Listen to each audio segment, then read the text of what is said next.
On principle alone, you know, I washed too much of that shit out of my hair over the years.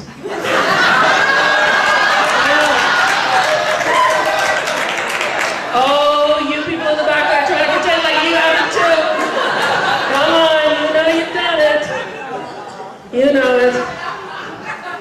Of course, the disadvantage of being with a woman is if I do accidentally get pregnant, I'm going to have a hard time convincing her that kid's going to look like her. She's just not going to buy, really, honey, it's yours.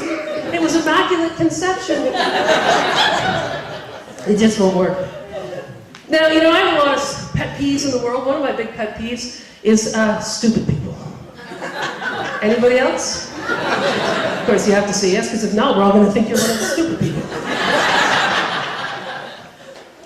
Yeah, stupid people get on my nerves. One of the biggest stupid people occurrences that has happened lately in Nova Scotia, which is where I live now. Y'all know of a place called Peggy's Cove? Yes. Some lady went over the rocks at Peggy's Cove. She lived, they fished her out, she survived. But after they fished her out, all that was talked about in the news, on the radio, on the TV, we have to do something. We have to put up more danger signs. We have to hire university students in little orange jackets to warn people. It's dangerous. Apparently, the ocean slamming into the continent and shooting a spray 50 clicks in the air, that shit doesn't say danger to some people.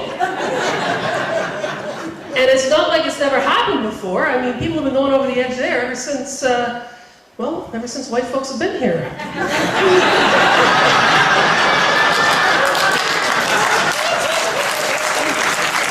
I'm sure that's a coincidence. I'm sure that's a coincidence. Here's what I think we should do. I think we should take the signs down, fire all those little guards in their jackets, and invite all the stupid people out to Peggy's Cove.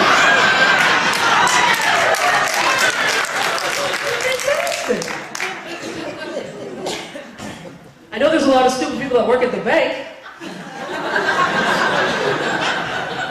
No, not just because I say no when I want a loan.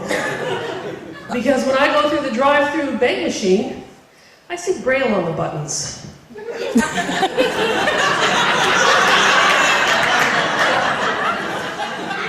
see how the smart kids in class got that right away?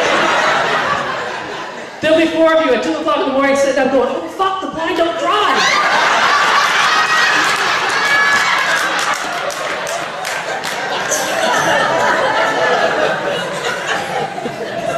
We'll wait for you occasionally to catch up. I went down to New Zealand a few years ago. I do public speaking as well as comedy. Got hired to go to New Zealand. Nice work if you can get it. Flew down, my family, jokers. I'm not the first one that came out with a sense of humor. Getting ready to go, went home for a visit. My lovely brothers and sisters led me astray. Oh, when you go down there, they said, watch when you flush the toilet. It's below the equator, so the water goes counterclockwise. I fucking believe them. 16-hour flight, wedged sideways in a friggin' seat. Get off, gotta go to the bathroom real bad. And I mean, gotta go to the bathroom, not a number 1. I'm like, okay, sit down, get my magazine out, have my poo, I love my poos. I know you love your poos too, you don't like to talk about it, but you know you love having them. Have my poo, get up, I gotta check it out. Because my brothers and sisters told me to. So I go to flush, wait a minute, there's no flusher.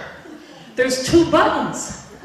And I'm like whacking at the buttons and the water's kind of spitting and I don't really understand what's happening. So finally I knocked on the stall beside me and said, excuse me, what are the buttons for? She said, well, the half button, that's a half flush for a number 1. And the full button, that's a full flush for a number 2. Apparently they don't have Palmaters in New Zealand because 2.5 flushes